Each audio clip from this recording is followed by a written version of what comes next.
Oh, guess what? And that means I am live in 4 different places, y'all. Boom. That just happened. What's good, people? Y'all already know what it is. Midweek check-in.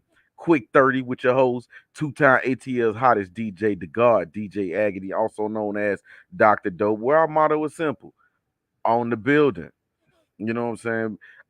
First of all, I get into the big 30. I mean the quick 30 this week. Big shouts out to Music Monk and my impromptu guest Antonio Slim for stopping through last Friday night on the Dope Show. Um, Dope Show last week was a good example of just because this is how it starts, don't mean that's how it's gonna end. And it got heavy. It went way past time. It was damn near, well, no, not damn near. It was right at about 2 hours, maybe a little over 2 hours. And yeah, it got heavy. So if you did not watch last week's dope show, go watch that. Like, it's worth watching. It's so much content in there that you gotta watch that.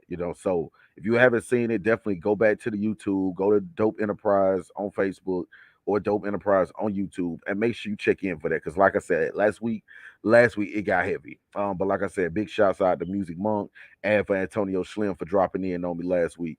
Um, this week going into the quick 30, but before we get into the quick 30, we gotta skip ahead right quick to talk about this Friday. This Friday night on the Dope Show, I got my brother podcast, um, podcast, what do they call them people? What do we call this when we do podcast doer? Content creator. Why not? My brother, content creator, host of the podcast. If you give me 2 seconds, I give you the name of it. Um, but my brother Jahad Yourself will be in the building, and y'all know when he come in here, the Humanity Works podcast. Humanity Works. So make sure y'all check him out on Humanity Works, and it's Hugh spelled HUEMANITY. So it's like Hugh is in color. Like, yeah, brother got wordplay too. He do fly shit. Y'all should check him out. I'm telling you. So nonetheless, he'll be here Friday night, and like I said, y'all been here to witness some of the shows that he's here for, and yeah, it's gonna be something sports related as usual, which is going to our quick 30 today. So recently, and one's been kind of making a comeback in the news. A lot of the retro players are coming back and they telling their story about how it went down in the late 90s, early 2000s, and there's a lot that we didn't there's a lot that we didn't know as far as what was going on the business side, on the backdoor side of things. Like um that these guys really just started this company selling t-shirts. You know what I'm saying? And it gets into a lot, but one of the things that getting brought up more times than not. There's two specials out. There was one that was an ESPN 30 for 30, and then there was another one that was like a untold behind the scenes on Netflix. So if you have not seen either one of those, make it a point to go watch those. I mean, particularly if you were a fan of and one, like I said, in that late 90s, early 2000s period, because and one was selling out certain arenas when NBA teams couldn't. That was really happening. That was actual facts. And I was trying to be there every chance I get. I'm not a ball player per se, but I was a huge fan. So I'm just like, you know what, I gotta be here to see this. And it was live. It was a lot of fun, man. Like I said, if you missed that era, like, yo, go watch those documentaries. You know what I'm saying? Just go catch up on those. I got Robin Young in the building. What's good with you, shouter? Um, but yeah, go check those out. So with me and Jahad Youssef getting into those this coming Friday, the top 10 list is the top 10 and one street ballers not named Rafer Alston. Now, if you followed and one, Rafer Alston was the only one to make it to the NBA. The only one. And he had a rather fruitful career at that.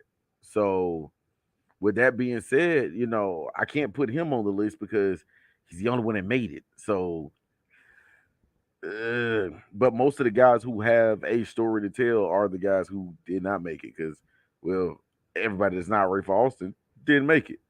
Go figure. I got my boy Jones in the building, man. Yo, big shouts out to my boy Corey Jones in the building. Remember, Corey's Heavenly Cakes. If you want cakes, muffins, mini bunt cakes, or whatever, holla at my boy right there, man.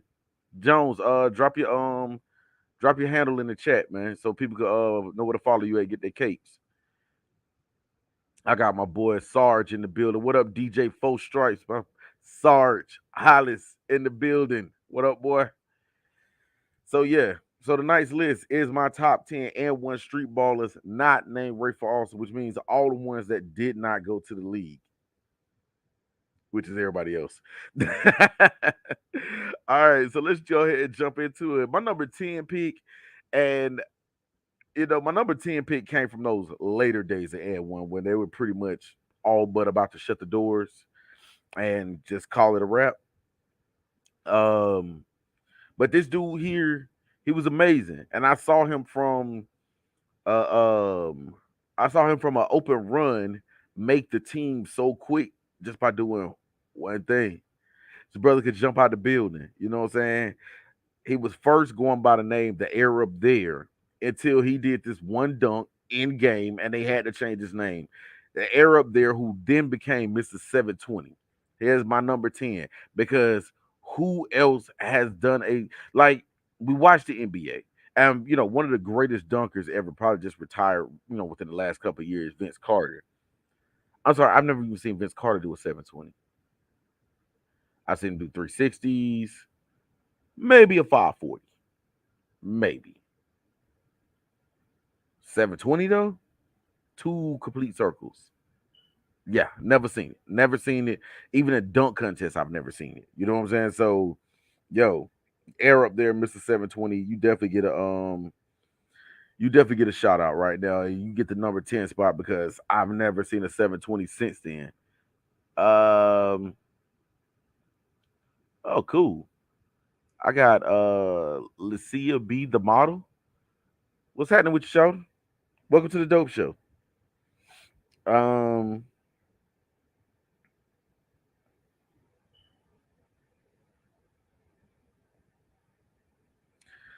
So that being said, going on to number nine. Number nine, we got helicopter coming in at number nine. Now, one of the things what was crazy about it, the summer before helicopter made the team, I actually saw this brother, didn't realize it was him until when he made the and one team, but he actually won the college dunk contest that year. That was the same year that when Carmelo Anthony was at Syracuse and they won the national title. But the helicopter actually won the college dunk contest that year. So it was almost like, okay, well, shoot, almost inevitable. He's got to do something, right? Like he's got to do something special after this because you can't just win the college dunk contest and then go be a nobody. That just doesn't work like that. At least it shouldn't. So I got the helicopter up here just because it's simple. The helicopter just jumps out the building. Like he literally looks like a helicopter on the way up. And he just kind of comes down real smooth. But he was a hell of a dunker. A hell of a dunker. So big shouts out to helicopter. Helicopter was cool. Now my number 8 goes to the Black Widow, Ali Mo. Because I'm gonna be honest with you. When I looked at the Black Widow, Ali Mo, it always made me think about what if Kevin Garnett had handles and an outside shot. Like and he could do it all. You know what I'm saying? He had the same build and archetype as a Kevin Garnett. Tall, lanky, bald head, dark skin. I don't know if bald head and dark skin make you a better basketball player, but it worked for Jordan and Kevin Garnett and Alamo. So it might be something to that. So with the same body archetype, tall brother, you know what I'm saying? I think Kevin Garnett was about 6'10. Alamo wasn't that tall. I want to say he's about 6'6, but he was built the same as far as like just being long and lanky. But he had a handle. He had a handle like a point guard, which is crazy. You know what I'm saying? And that was one of the crazy things about these and one dudes, like, it was really a team full of guards. They never really had like true centers, true back a man down in the paint centers. They had one that was Escalade. Big shots out in RIP Detroit Jackson Escalade because yeah, wasn't nobody moving Escalade if he was down there in the paint. But even Escalade could handle the ball like a two guard. It's crazy. You know what I'm saying? So, but yeah, for my number 8 spot, I got the Black Widow Alamo. Like I said, got the build of a power forward, yet handles the rock like a 1-2 guard. So big shouts out to him. Number 7, going into my point guards. Number 7, I got to give it up to Shane, the dribbling machine, just because he had some passes that I've never seen. I mean, to be able to throw it behind your back from half court and have a man already flying through the air and the ball meets him for an oop. Yes, people, this stuff actually happened. This stuff actually happened, and you would think when you're watching the tapes, like, oh man, they just made this stuff up, these CGI, this, that, and the third. No, because I was at some of those games. That stuff happened, people. But yeah, some of the crazy passes, you know what I'm saying? Just to walk under the rim, bounce it, and it goes straight up, and then lands in the goal. It's like it was just Shane the dribbling machine was probably one of the most unorthodox players I've ever seen on a basketball court. Like there was no rhyme or reason to it. There was no, oh, I'm gonna shut him down today. You don't even know what he's gonna do. And I'm gonna be honest with you, I don't think he knew either. But yeah, so nonetheless, Shane the dribbling machine, number 7. Now number 6, I could be partially biased. So what? This is my list, my show. But number 6, I gotta give it to the hometown hero, man. 50, 50, 5-0. You know what I'm saying? And I got the opportunity to actually meet this brother on multiple occasions, and it was like real humble, down to earth guy. You would not think when you meet him in person, and he's real, real humble, real down to earth, that going back almost what was that, 20 years? That in the Air Arena in Toronto, Canada, he threw the ball off the shot clock, caught it and dunked it. No, no, no, no, y'all don't hear me though. Not off the backboard, right above the backboard. You got the shot clock. He threw it off that. Y'all don't hear me though. Yes. 50 had some crazy dunks out there. Crazy dunks. I'll never forget one where he's in a gym, he's in a box gym, and he throws it off the side wall. Now I've seen him do something, throw it off the back wall. That was cool too. That was cool. He caught one off the back wall, like I said, off the backboard. There's no problem. Shot clock right above the backboard. That's another thing. But he threw one off the side wall and had it bounce back and meet him at the rim. At that point, I was done. I checked completely out. And he got his name. He always tells the story. He said he got his name because he was in the gym and he said, "Hey, coach, I think that dude got a 40-inch vertical." And 50 came over and corrected. He said, "Nah, coach, I got a 50-inch vertical." And according to lore, it's been measured. His vertical has been measured at 50 inches. 50 inches, y'all. That means you could slide a whole person underneath him in the air. And 50's still out there balling now. He's still out there hooping right now. Be on the lookout because he's doing like a little small tour leading up to his 50th birthday. Yeah, 50 at 50. Go figure. But yeah, definitely go check that brother out. Now, number 5, we get into the top 5. So the top 5 is always the thickest part of my list. We get in at number 5. Number 5, I got the professor. The reason why I have the professor, and people probably looking at me crazy, like, why you got the professor so low? It's not that I don't like the professor. I actually rather enjoy watching the professor. He do his thing out there. He does his thing. However, we cannot take for granted the fact that majority of professor's moves and stuff that he saw hot sauce, Skip, Ao, Shane, all these moves that we've seen these guys do, but the how you would say less rhythmic, unseasoned versions. Yeah, yeah, Very unseasoned. Hell of a ball player. Very skilled ball player. Got the thing on a string, and you can't take it from him. And I get it. And he can shoot. And he can shoot from about anywhere. So I totally get it. But the reason why he's five and not one or two, simple. You're the unseasoned version of stuff I've already seen.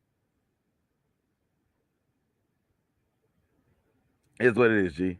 Now, number four, of course, might be slightly biased on this one.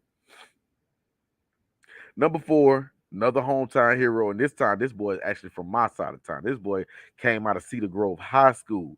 Number four is Dennis Chisholm, aka Spider. Yes, indeed, man. Spider came along. If you was following the N1 tour when they were going around and they picking up people, Spider came along in the first season, and him and Professor battled it out most of that season until Professor just edged them out at the end. But Spider had a nice handle, decent jumper, but he could jump out the building. And the boy hang on the rim and hang up himself upside down on the rim. It was crazy. It was crazy, man. But the fact that we Decatur got one to say, you know what, we had one that was playing and one. I'll take that one. I'll take that one easy. And plus, like I said, he was exciting. The boy could jump out the building. Um, so yeah, my number four is Spider. Number three, I really felt like this brother here could have went to the next level. As far as the NBA, I don't think he had the size or the height, which might have been the draw, but this brother here, he had the game. Like his game was top to bottom solid, and that's out of what was he from? Pasadena, California. Sick with it. Sick with it could do everything. Sick with it could even play defense, y'all. Yeah, when the times you watch an and one tape, you don't watch it for the defense. You're not looking like, oh, I want to see if they're gonna run a trap this time. No, no, no, no. That's not how and one works. You're trying to see who's gonna get embarrassed by the offensive guy. You're not trying to see nobody do no defense. Like that's weird. Watch and one for defense.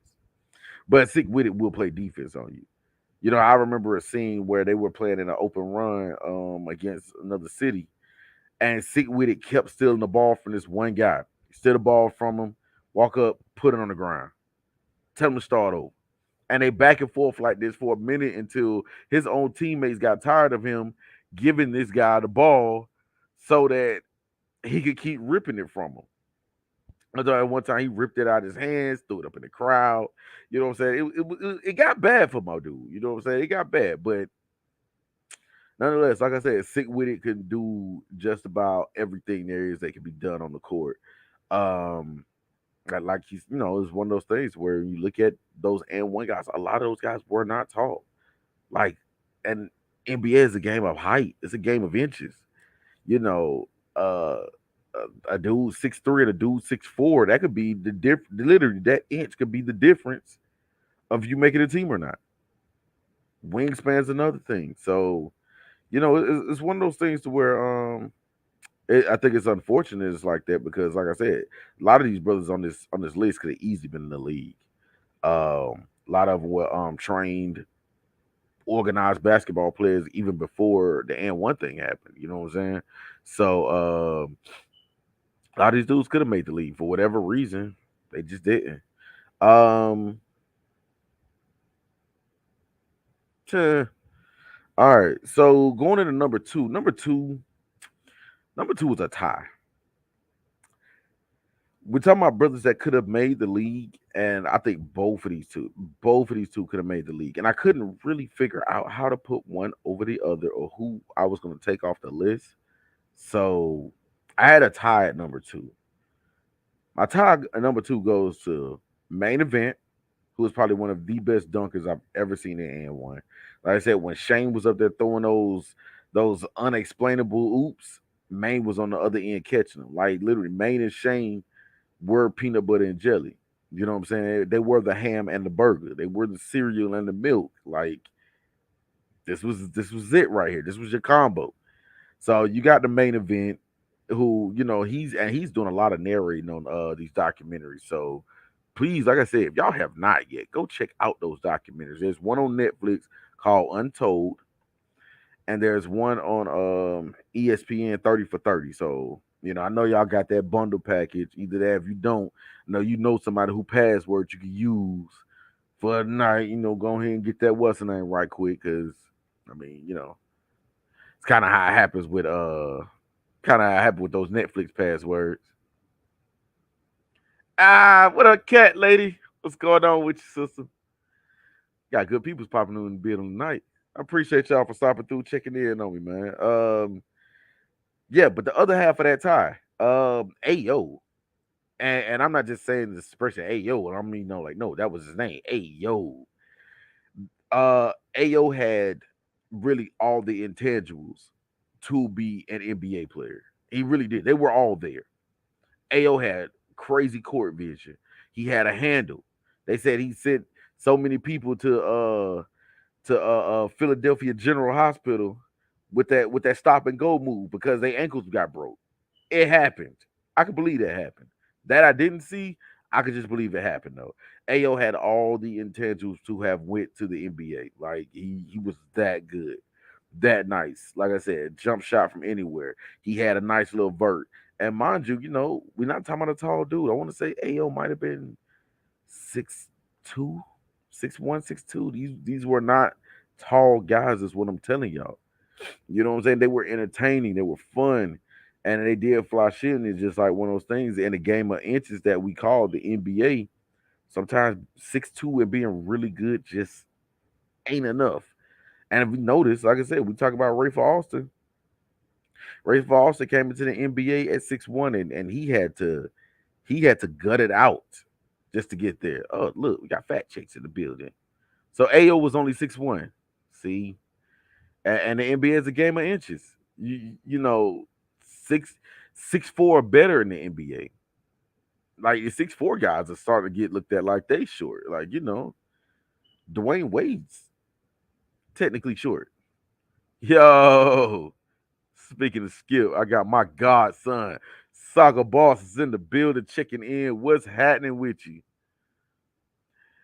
Nate Robinson killed the short man syndrome. Yes and no. I mean, well, I'll put it to you like this. We hadn't seen another one since Nate Robinson. They got rid of that little situation, and then that was after that, that was it. Ain't no more short guys in the league no more. Like, to be honest, 6'4" better. 6'4" better if you come in the league, man. That's real rap right there. That's real talk. So I'm gonna do a recap of the list, go into my honorable mentions, and give y'all the number one. But every time I get to the number one, I'm like in my head, I know y'all know what the number one is, but that's all right. It's my job to tell you anyway. So starting at number 10, I got the air up there, aka Mr. 720.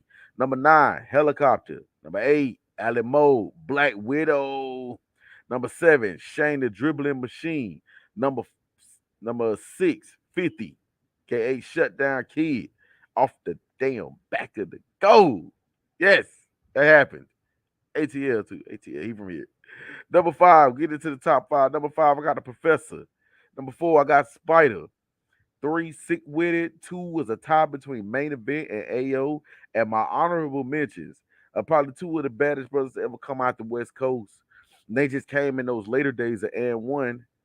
And I really wish we could have seen more of them ball, but they came as a pair. And that's Bad Santa and the Assassin. These was two. You tell they had played together before. They've been playing together for years. They were loud. They. I mean, like they were the spirit of and one. It's just big shouts out to my LF in the building, but yes, straight Ruckus Park. Big shouts out to Kendrick Perkins too. And he's gonna recreate the English language for us one day, I promise you. But yeah, these two dudes were just some nuts. They were really loud. They were braggadocious. You know what I'm saying? Bad Santa. I mean, yeah, Bad Santa was the point guard, assassin. He was a little taller, so he was the finisher. So they were like the new West Coast version of the Main and Shane show that we had been watching years before. So if y'all have never seen these brothers, like I said, they came in the later days of and one. If y'all have never seen them, go find tape on Bad Santa and the Assassin. Just, I mean, two of LA's finest right there, man. Like you can't get no more Cali than them. I promise you. No, no disrespect to Sick with it, but these dudes is Cali all day. So look at you. See, somebody's obviously not watching the quick 30 because my phone's ringing. It's not cool. You should be watching the quick 30 to know I can't answer the phone. Anyway, jumping into the number one spot, like I said, anybody that knows me, watches and one, or you should know what the number one is. But I'm gonna tell you anyway. I'm gonna tell you anyway. Number one, hot sauce. Duh. We all knew number one was gonna be hot sauce. Hot sauce took and one and stuff they had been doing as far as the handles, as far as the tricks, and took it to a whole new plateau. He's creating moves, he's naming them. You know what I'm saying? So it's like one of those things where he brought a more so a celebrity status to and one, and it was crazy, man. Like if you're going back and go back to the tapes, now number one is obviously the Skip to Malu tape. That goes without saying. And number two was, more so about Maine, Shane, Headache, Half Man. Like, a lot of guys really got their face seen on volume two. To be honest, they say tape three. I say tape three and four were the hot sauce tapes. Now on four, we see more of AO. We see more of Sick With It. Because I think in four, Sick With It shook hot sauce. Yeah, that happened.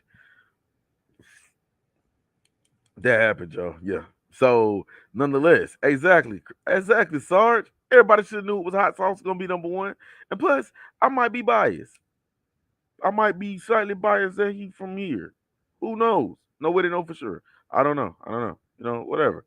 But yeah, so running off that top 10 list, number one is Hot Sizzle.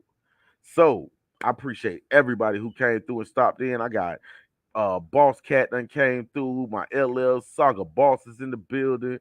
My boy DJ Four Strikes, aka Sarge, in the building. My boy Corey's Heavenly Cakes.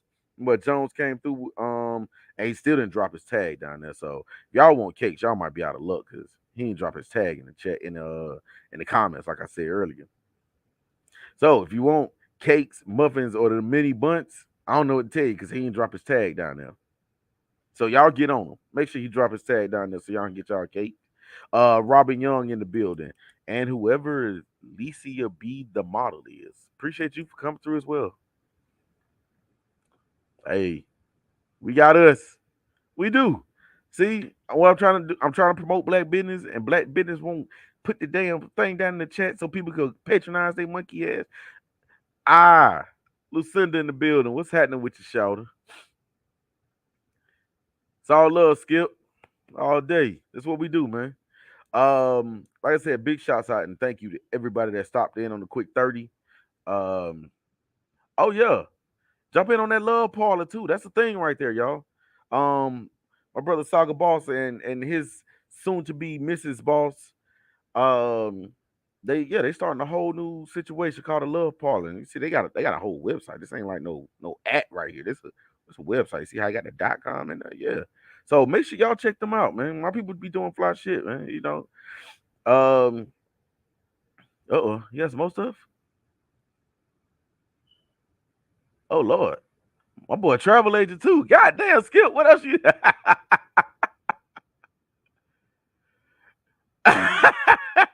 Hey, Sarge, you an asshole for that.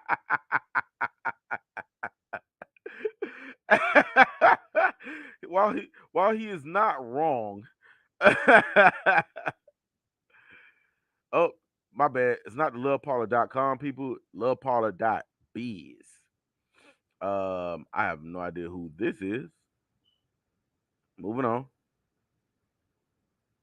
Oh, and then Can We Talk? Oh yeah, they got new music out too. Check with my peoples. I'm telling you, man. Like, yo, my peoples is out here. They busy. They doing stuff. So definitely check in with my people.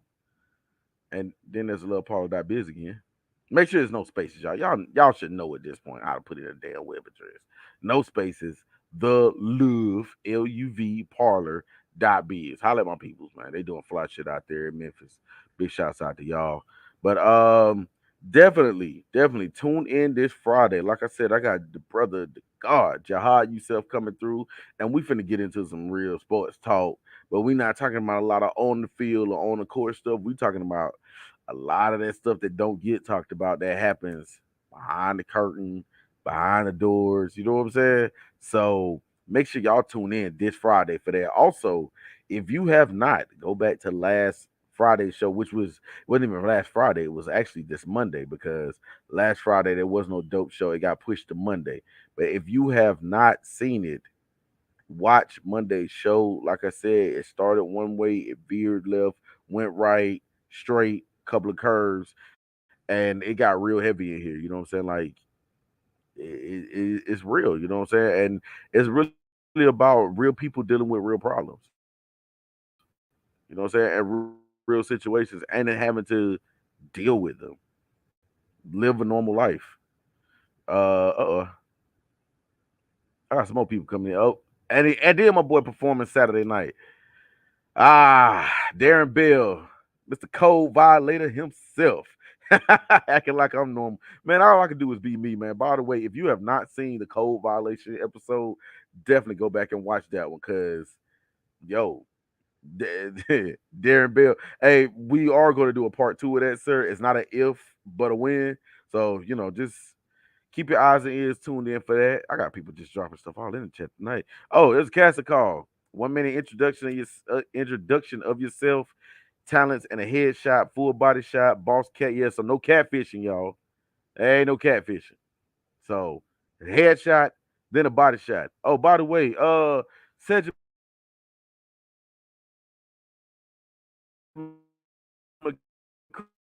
you in my on headshot. If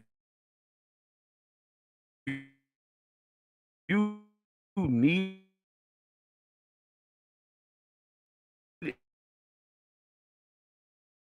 a headshot, Evan Studios. I think I blacked out. There.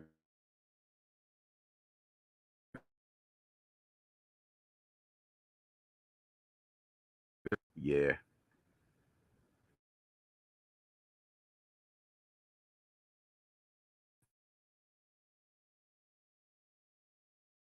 No, right now. Well,